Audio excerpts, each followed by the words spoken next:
There are two main components to this story. First, I used to make money on the side by selling loot from storage unit auctions on Craigslist. Second, my brother spent some time in prison for almost killing a guy in a car accident while he was under the influence.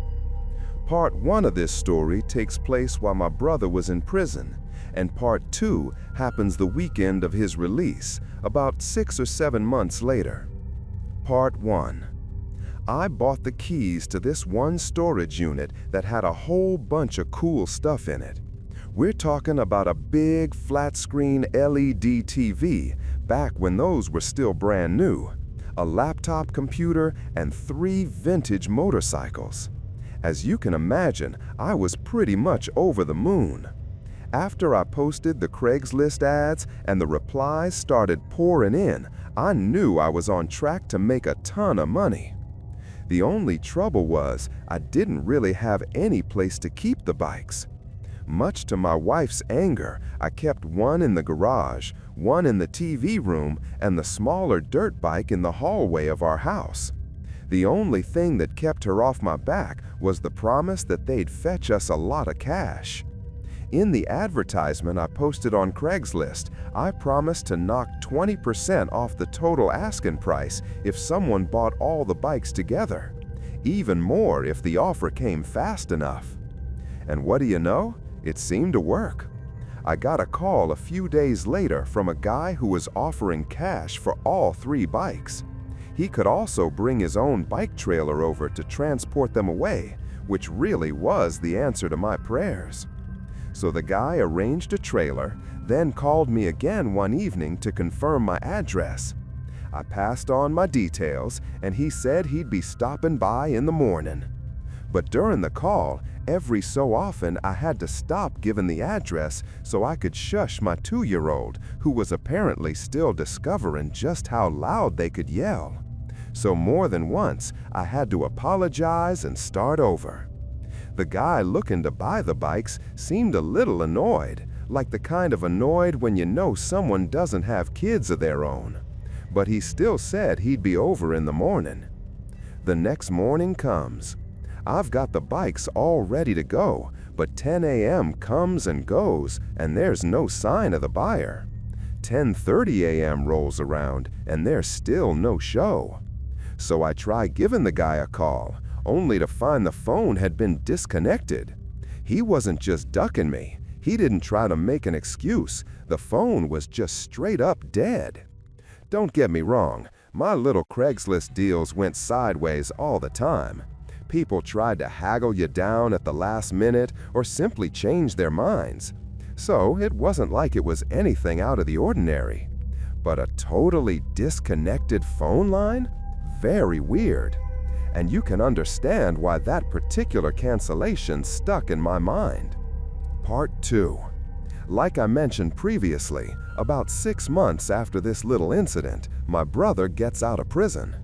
As you can probably guess, it was a really intense time for our whole family, especially since he asked to move into my place until he could find a place to stay long term. I told him if he touched a drop of alcohol, he was out on his butt. But other than that, he could stay as long as he wanted. About 2 weeks into his stay, I was having a beer out on the porch after the kids had gone to bed when my brother came out to join me. I was a little apprehensive, thinking he might just be trying to get my guard down so he could ask for a beer or something. But I was just paranoid, and we had a little heart-to-heart that night. Me drinking Pabst and him drinking Faygo. We talked about stuff he'd missed, how Mom and Dad really felt about his conviction. But most relevant to this story, we talked about his time in prison. It was a long, meandering conversation that honestly is a little hazy on my part, thanks to the beers. But I remember mentioning something about how I felt bad for him being locked up with all those scumbags. My brother's a jerk, but he's not a bad person. He was torn up after the accident, almost took his own life, and he took his jail time on the chin because he knew he deserved it. I just hated the idea of him being locked up with actual evil people. People that might hurt him, manipulate him, or coach him into being an actual criminal, and not just some idiot who liked to drink too much. His reply kinda caught me off guard for a second, because instead of telling me some story about talking to murderers or bank robbers, he says something like, "There's actually some pretty good guys in there. You'd be surprised." I guess maybe I would. I mean, my brother ended up inside. All he made was one dumb but dangerous mistake. But still, I just guffawed and told him to give me one credible example. Then, I swear to God, he starts telling me this story about this biker guy he'd shared a cell with for a few months. He wasn't just any old biker dude either. He was president of the local chapter of quite a well-known one-percenter club. Not the kind of guy you want to mess around with, but apparently also a man with a code. Once told my brother a story about how one of his associates found a guy selling a bunch of motorcycles. He planned to get the guy's address, roll up in the middle of the night, kill the guy selling them, then steal the bikes. The only reason they called the job off was because the associate had heard kids on the other end when he was talking to the seller on the phone.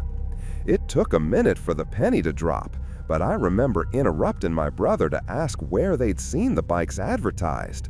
And when he said online, I swear my heart rate went into overdrive for a second. I threw out a flurry of questions, asking him what website, what models the bikes were, where their prospective victim could have been located. My brother didn't have any answers to these questions, just a few vague answers before he hit me with a question of his own. I just straight up told him I thought the biker's mark was me. And I told him all about the bikes I'd won in the unit auction, how the buyer seemed to just drop off the face of the earth. To this day, I'm convinced it was me, and that the only thing that kept me and my family safe were the wails of my toddler. My brother doesn't seem to think that was the case, and insisted that the bikers only targeted other bikers, kinda like the way the mafia only kill and rob other mafia guys. But I'm not so sure. Like I said, even these days, I have this feeling in my gut that screams, "You dodged a bullet." I was always told that having kids would change my life. They just didn't tell me that it had saved my life at some point, too.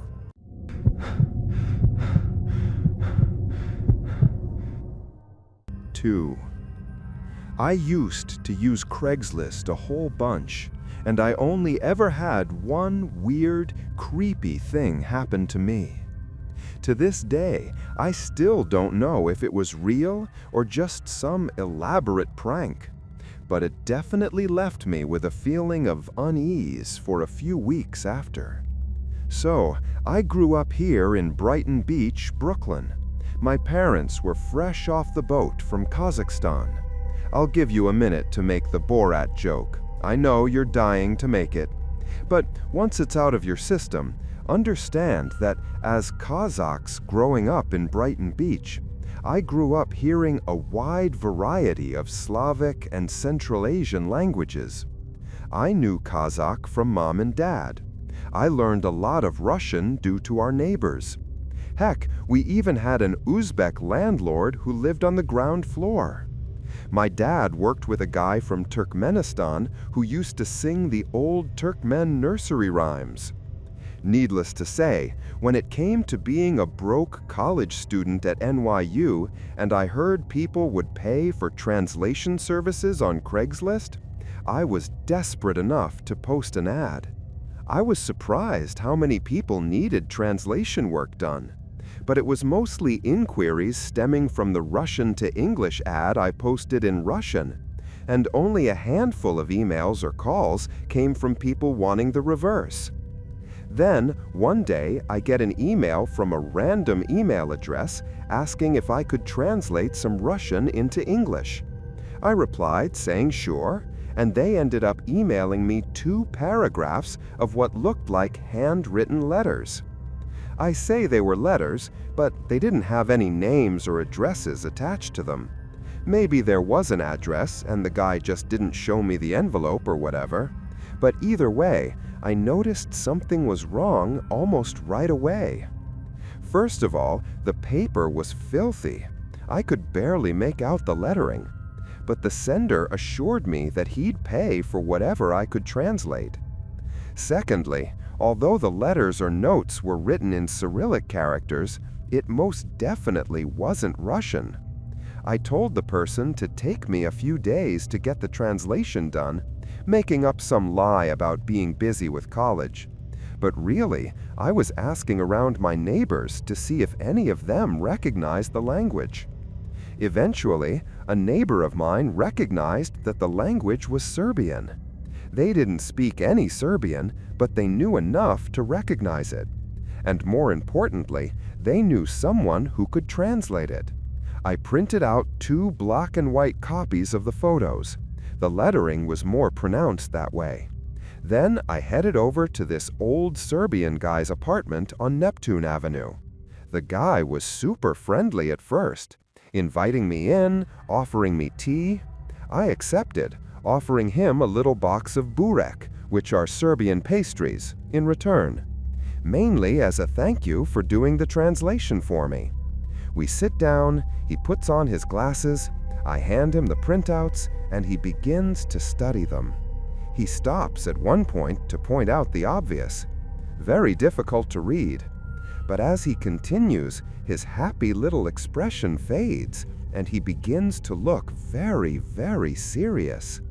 I'm just sitting there, notebook and pen in hand, ready to jot down what the notes say.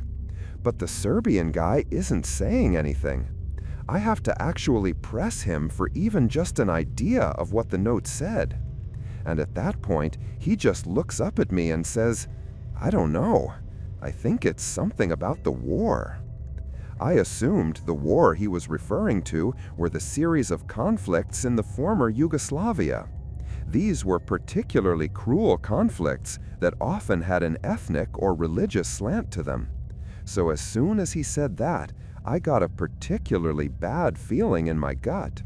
When the guy had finally stopped reading, he looked at me from over his glasses and asked, "Where did you get this?" I was honest, and I told him I'd been sent it as part of a small translation business I ran through Craigslist. But who sent this? I had to tell him I didn't know. The email address was just a Hotmail account, some non-English word and some numbers for a username. And it wasn't like I pressed my clients for any personal information. All I was interested in was their PayPal ID. The guy began shaking his head. "I don't like this," he said. "This is very bad. Very bad people sent you this. Do you understand?" At that point, I was so desperate to know what the note said that I was just about ready to strangle him. And in the politest way possible, I asked him to cut the nonsense and tell me what he'd read. I wrote all this down, and it's fragmented, and the translation might not be the best, but here it goes. In a large house found near Bostovin, all the phone lines have been cut. No other means of communication. Don't believe the commander if he says we're doing fine. We finished off everyone in Fajr, but everything since then, the situation has been worse and worse. It started after we marched into the hills near Brachovici. During the march, they totally disappeared. We sent out a small patrol, but they too stopped answering their radios, and we haven't heard from them since. Dragon thinks they're afraid, but no one shows it. Found salvation when we came across the house. There were Turks inside, and we took them outside. We had to cut off the girl's head to shut her up. The other bodies were still moving when we carried them away and tossed them. So many bullets. More didn't help. We buried them deep, but in the morning the pit had been dug up. They were gone. The Turk fighters here are different, Kolya. They only come at night. It's like they can see in the dark. You must ask command to send everyone, everyone they can, Kolya, or I'm afraid we won't live to see the dawn." I remember the chill that ran through the air when the guy stopped talking, and I suddenly understood why he was so agitated after reading through the notes. I thought he might be able to provide some insight into what he thought was happening to the author. But apart from a brief primer of the Yugoslav civil wars, he couldn't say much. What he did say was that the Turks the author was referring to were most likely Bosnian Muslims, as the Serb paramilitaries used Turk as a pejorative for them. But without any information on dates and units, it was almost impossible to discern who wrote the note and when it was written. However, it's quite clear that it was written to a person named Kolya or Kolha. Maybe a relative of the author, or this Kolya person was looking for them years after the war. Maybe they weren't holding out hope of finding a live person either. And maybe one of them had crossed the Atlantic at some point since the early 90s. Hence why it was me that got an email stemming from my Craigslist ad. These were all things running through my head at the time, and for the most part, the Serbian guy agreed. But he did have something to add before I left. "Many bad things happened during the war," he said, "and this, too, is very bad. But it's also, how you say, Brooklyn." He used a Serbian word, but it was one with its roots in the Russian word of the same meaning, so it didn't need any translating. Cursed. I'm not gonna lie, I was definitely freaked out by whatever vague story the notes told, but I just thought it was some small piece, a clue even, in some wider, more tragic tale. I just went home, sent the original emailer their translation, got paid, and went about my business. It wasn't until much later on that I started to really mull over what the note said. And there was this one week where I basically obsessed over it, trying to interpret meaning, filling in the gaps, and even Googling a couple of the place names. But I think it's that line that reads, "Bodies were still moving," that sticks with me the most. They talked about decapitating someone, and the body was still moving. I'm not saying anything supernatural was happening. I imagine a headless person is a lot like a headless chicken. But then I start to consider the part where it said, "It's like they can see in the dark," and my imagination really starts to run away with me. For quite a while, I'd have done almost anything to know what happened to the person who wrote those notes. But I think I'd be better off not knowing.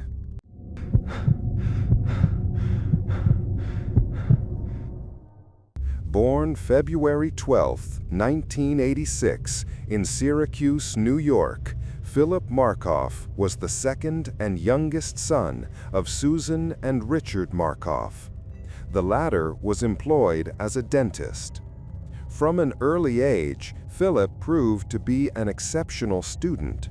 He was bright, well-mannered, and outgoing. He gained membership in the National Honor Society while attending Vernon Verona Sherrill High School. After graduating in 2004, Markoff enrolled as a pre-med student at the State University of New York at Albany. Then he went on to attend Boston University School of Medicine in 2007. By this time, he was also engaged to be married to a woman named Megan McAllister.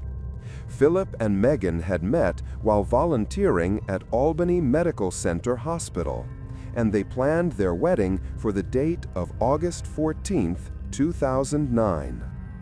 But the couple's wedding would never arrive, as Philip was harboring a dark, dark secret. You see, by day, Philip wore the mask of a young, upwardly mobile medical student. But by night, he took on another persona, one people would come to call the Craigslist Killer. On the night of April 10, 2009, a woman named Tricia Leffler made her way to the Westin Copley Place Hotel in downtown Boston, Massachusetts. Tricia was an escort and had arranged a date with a man over Craigslist who'd given her what she assumed was a false name. But fake or not, that name was her ticket to a room on the third floor of the hotel, where a man had promised her a generous amount for a night of her company. She later said that he seemed genuine, a little skittish perhaps, but nothing out of the ordinary for a first-timer. But when she knocked on the hotel room door and the man welcomed her inside, he proved to have a very different kind of fun in mind. Tricia remembers being told, "Don't look at me," as soon as they were alone. She then felt what turned out to be the barrel of a handgun being shoved in the back of her head before the man forced her to her knees. When he did so, she believed she was going to be killed. But when she felt him securing her hands behind her back with electrical tape, it seemed he had something even worse in store for her before the end. Luckily for Tricia, she was relatively unharmed, as all her John cared to do that night was rob her of her valuables. Tricia was no novice. She'd been robbed before. Only this time, it was different. She later told police that, unlike previous robberies, this perpetrator had seemed to take his time over the affair. He was obviously new to armed robberies, but she added that he exuded a sense of gratification while he restrained her, almost like he was getting off on the sickening power dynamic. She was later found bound and gagged on the hotel room floor by terrified housekeeping staff, who immediately alerted the Boston Police Department. 25-year-old Julissa Brisman was a young model who lived in New York City, but her career had her taking trips all over the country. Most were legitimate modeling jobs. Some were slightly less than wholesome. She used to tell me she would do these topless or bikini parties all over the country, said friend and photographer, 34-year-old Matthew Terhune. They would pay her $1,000 to go to these really expensive parties and give drinks or pass out food. But she never said anything about being a call girl or an escort. When we questioned her about whether there was anything shady, she said, "Oh no, that's gross." Regardless of her reasons, Julissa's work brought her to the Boston Marriott Copley Place on the night of April 14, 2009. And it would prove to be her last night on Earth. Much like Tricia Leffler, Julissa had been given the false name of Andy. But it's likely she understood the need for discretion and headed up to the hotel room without a thought.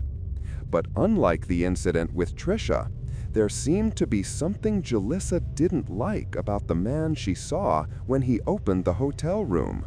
Perhaps he looked different from a picture he'd shown her. Or perhaps it was because he was holding a pistol in his hand. Security cameras later showed that Julissa had attempted to run, but had been dragged back into the room by the man inside. She was later found by housekeeping, but unlike Tricia Leffler, she was a bloody, lifeless mess lying in a pool of her own blood on the carpet. Her attacker had dragged her into the room, where she had apparently continued to resist him enough for him to strike her with the base of his pistol. Julissa went down, but came up swinging. So the man struck her again and again and again until she lay bleeding and twitching on the carpeted floor. How in the world the hotel's occupants didn't hear the shot is a mystery. But when Julissa Brisman's body was later found by police, she had a single bullet wound to her head, executed after her attacker fractured her skull.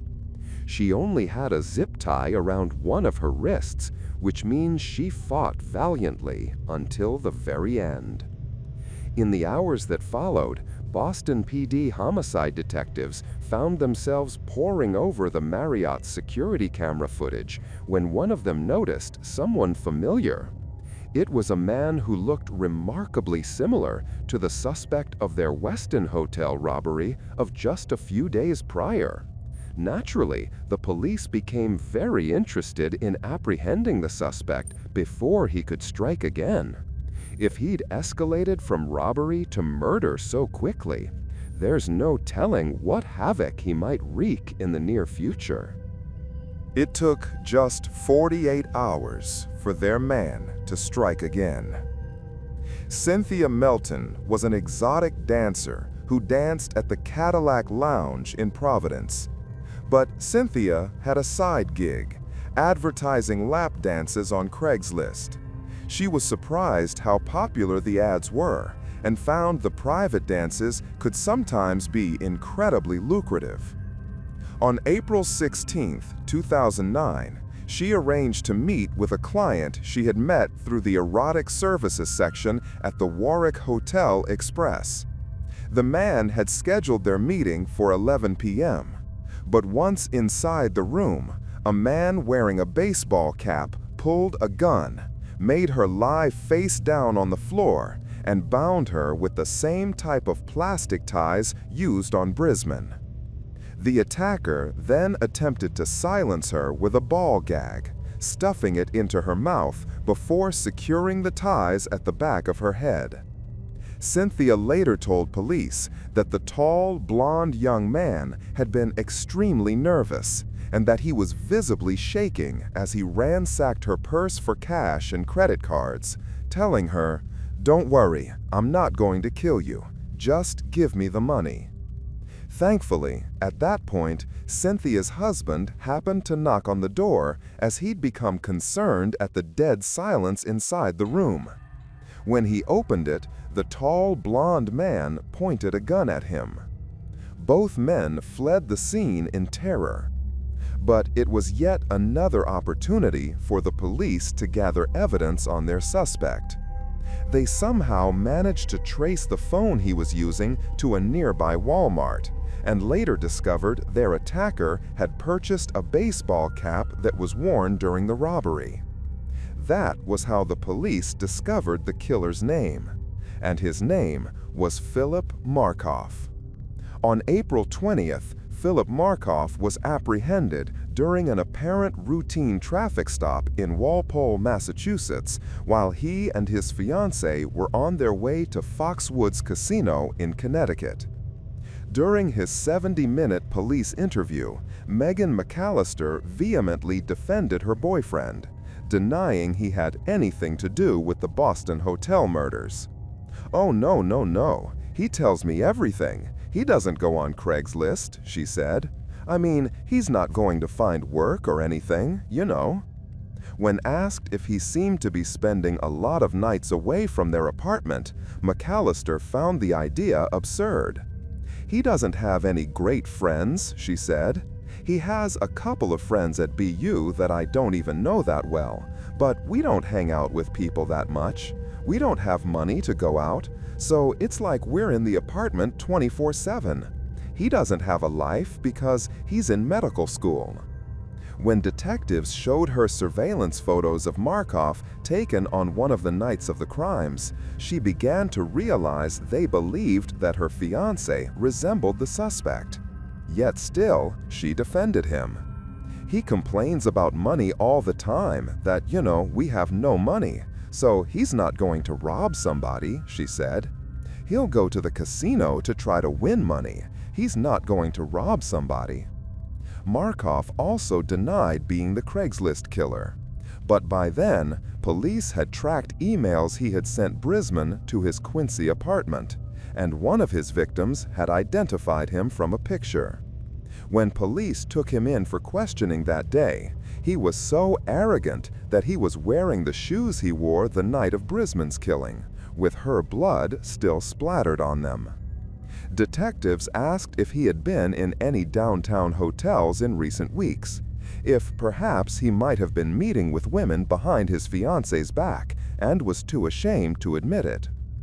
Sometimes, Philip, when things like this happen, cheating, I mean, it's a pretty ugly situation, Detective Dennis Harris is reported to have said. We don't mean them to happen. It doesn't make you a bad person, but it only makes things worse if you lie about it. After repeated questioning about where Markoff was on the night of the crimes, Detective Harris asked if he was getting frustrated. "Yeah, because you keep on asking me the same questions," Markoff said. "I didn't tie up and rob anybody. I told you I don't know what you're talking about, so can you get me an attorney?" Markoff was still insistent on his innocence when the police chose to detain him on grounds he was a flight risk. His fiancée, on the other hand, was beginning to doubt him. "Is there any reason for me to be, scared to go home with this person?" she asked. "Do you have any reason to fear him?" one of the detectives replied. Megan told him no, that she wasn't scared of Markoff. But what we also know is that she didn't go back to their Quincy apartment that evening. Instead, she headed back to her native New Jersey to be with her parents. Clearly, she knew something terrible had happened, something Markoff wasn't innocent of. On April 21st, when Markoff was arraigned in the case of Brisman's murder, the prosecutor stated that a semi-automatic handgun, wrist restraints, and duct tape had been found in Markoff's apartment, all of which matched the varieties used at the crime scenes. Markoff made several attempts to take his own life while being held at the Nashua Street Jail. One attempt was made 3 days after his arrest, and this seems to have been the incident that confirmed his guilt in most people's minds. Even after the gun and duct tape were found in his apartment, Markoff's fiancée was insistent on his innocence. She called him beautiful inside and out. But after him attempting to take his own life, she seems to have accepted his guilt. Markoff then made an additional attempt at taking his own life after his fiancée called off the wedding, and another attempt on the day his wedding was to have taken place. On June 11th, she visited Markoff a second time and told him she did not plan to see him again for a long period, if ever. At various times, he was on watch or in the jail psychiatric unit. But it seems Markoff wouldn't let anything stand between him and the abyss. On August 15, 2010, exactly 1 year and 1 day after his wedding was to have taken place, Philip Markoff was found dead in his jail cell. He had somehow crafted a knife using a pen, an open flame, and a piece of metal, a common method for creating what's known as a prison shank. He then used this makeshift blade to open up arteries in his ankles, neck, and legs. Philip had also blocked off his own airway with a wad of toilet paper before placing a plastic bag over his head, tightening it with a roll of gauze that had been smuggled out of the prison's infirmary. The correctional officers who discovered Markoff's body were horrified to discover that he had written his former fiancée's name and their pet names for each other in blood on the cell wall. Photographs of Markoff and Megan McAllister were scattered all around his lifeless body, almost like they were the last images Markoff wanted to see before clinical death set in. Some of us might be glad to hear that a predator killer who targeted some of the most vulnerable people in society met his end in a miserable, painful way. But spare a thought for Megan McAllister. Markoff taking his own life was highly publicized in the weeks following his demise, and we can safely assume that Megan got word of how her name was written in blood on Philip's cell wall. Perhaps this was his own messed up way of apologizing, but it's also clear that the act is one that will haunt Megan for the rest of her natural life. A reminder of the man she wanted to marry, a man who turned out to be a monster who wrote both her name and his story in blood.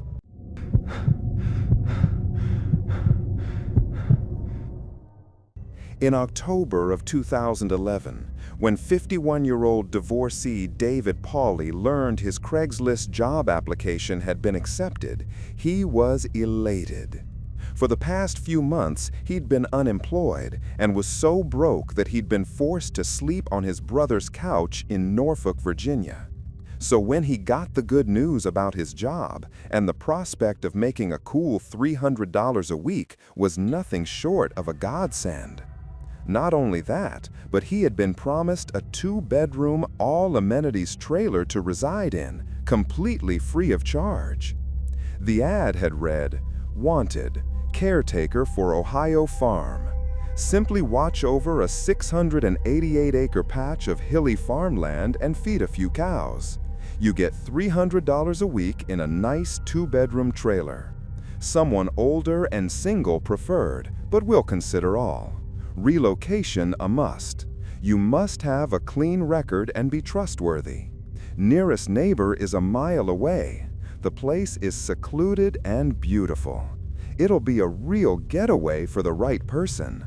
Job of a lifetime. If you are ready to relocate, please contact ASA." The only drawback was the prospect of relocation. But then David remembered an old high school friend who'd moved up to Ohio a few years prior and had managed to turn his life around. That was the decider.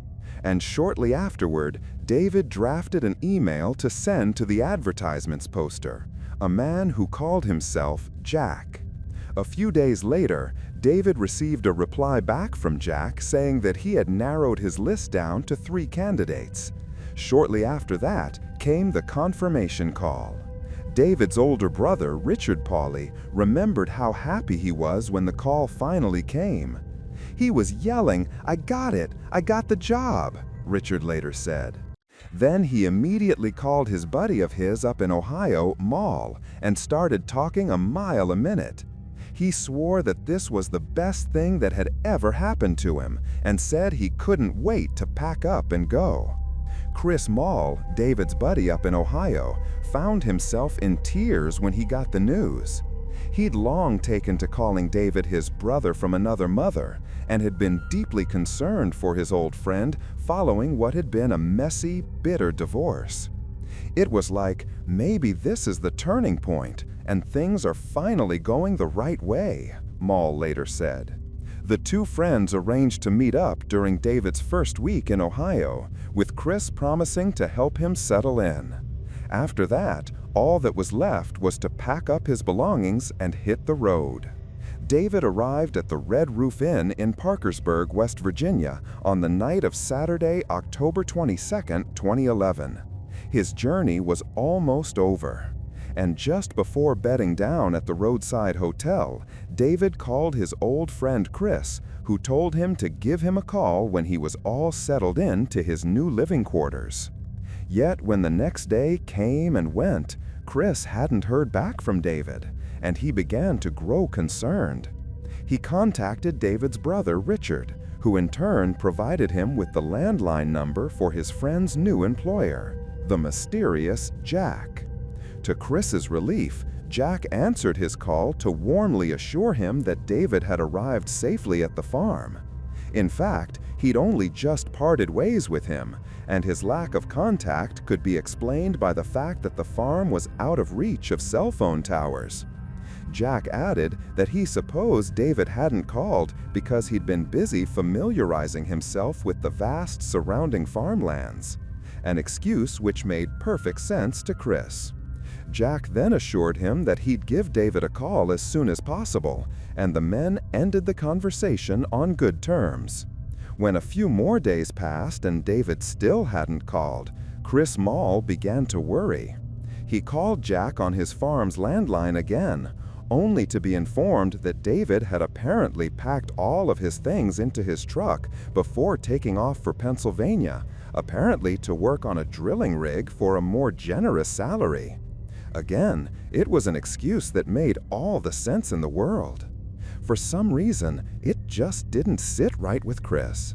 The two men had been best friends since high school, and despite living in different cities and states over the years, they always kept one another informed of their whereabouts. David had been beyond excited to hook up with his old drinking buddy, so the idea that he'd just taken off without a word just seemed odd. Around 2 weeks after Chris Mall's last contact with his old friend, he contacted David's twin sister to see if she'd heard from him. He was told that not only had Debbie not heard from David, but she'd been practically glued to her laptop for the past 2 weeks, conducting what amounted to an amateur investigation into her brother's disappearance. She went on to tell Chris that she'd made an incredibly disturbing discovery. She'd discovered that although it was in an isolated area, there was a small town named Cambridge a few hours' drive from Jack's farm. She then pored through articles from the town's news website, the Daily Jeffersonian, only to find something that made her blood run cold. The November 8th headline read, "Man says he was lured here for work, then shot." The article didn't mention the name of the victim, but it did mention that he'd been hired to work on a 688-acre ranch and that the Noble County Sheriff, Stephen Hannum, was working day and night to find the perpetrator. Debbie had called the sheriff's office immediately and was waiting patiently to hear back. 5 days before Debbie's call, deputies had been contacted by the shooting victim from the headline she'd read, a man named Scott Davis. Davis told the deputies that he'd seen the ad for the job on Craigslist, but when he'd arrived at the farm, his prospective employer had tried to murder him. Stephen Hannum was terrified that David Pauly hadn't been so lucky. And so the next day, the sheriff's office called an FBI cybercrime specialist that helped them get information about who had written the Craigslist ad. They also sent a crew with a cadaver dog back to the woods where Davis had been shot, just in case the worst had already happened. On the day of the search, one FBI agent recalled what he described as a torrential downpour, and how the howling of nearby coyotes gave the search an ominous feel. Shortly before sunset, the search team found a patch of disturbed soil covered with broken twigs. They scraped away some of the dirt with their hands, and they discovered blood seeping from the wet earth. And before long, they unearthed a socked foot. The body was face down, and around one wrist was a corded black leather bracelet with a silver clasp. A police officer contacted David's sister and described the bracelet. And that's how she found out that she'd never see her brother ever again. Next to the site at which David was buried was a second empty grave, one that had surely been meant for Scott Davis. Just days later, law enforcement was studying security camera footage taken from a roadside diner. In it, they observed Scott Davis meeting a man for breakfast. They knew it was the same man that had offered him the farm job and possibly the same man that had killed David. Shortly afterward, the FBI cybercrime specialist managed to scrape together enough information from Craigslist to trace the original post's IP address to a small house in Akron, Ohio. When the investigators arrived at the house, the homeowner told them he'd never been on Craigslist in his life, nor did he know anyone named Jack. However, when the FBI agent showed him a picture of the man they believed to be Jack, the homeowner recognized him. He told the agents the man had rented a room from him for $100 a week and that his name was Ralph Geiger. "Real nice guy," the man reportedly said. "Didn't cuss, didn't smoke, didn't drink, went to church every Sunday." The agents asked if the man had a contact number for this Ralph Geiger, and he did. The same homeowner then called Geiger and kept him on the line as the FBI traced the call. This led to the November 16th SWAT raid on a house in Akron, Ohio. Yet when their target was detained, they discovered his name wasn't Ralph Geiger. That, in fact, Ralph Geiger was already dead. The man they now had in custody was named Richard Beasley.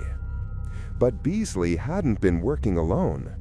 Davis had mentioned that Beasley had been in the company of a young man named Brogan. This Brogan turned out to be a junior at the nearby Stowe Monroe Falls High School named Brogan Rafferty. The FBI intercepted Brogan while he was at school, interviewing him in the principal's office while partnered agents searched the boy's home.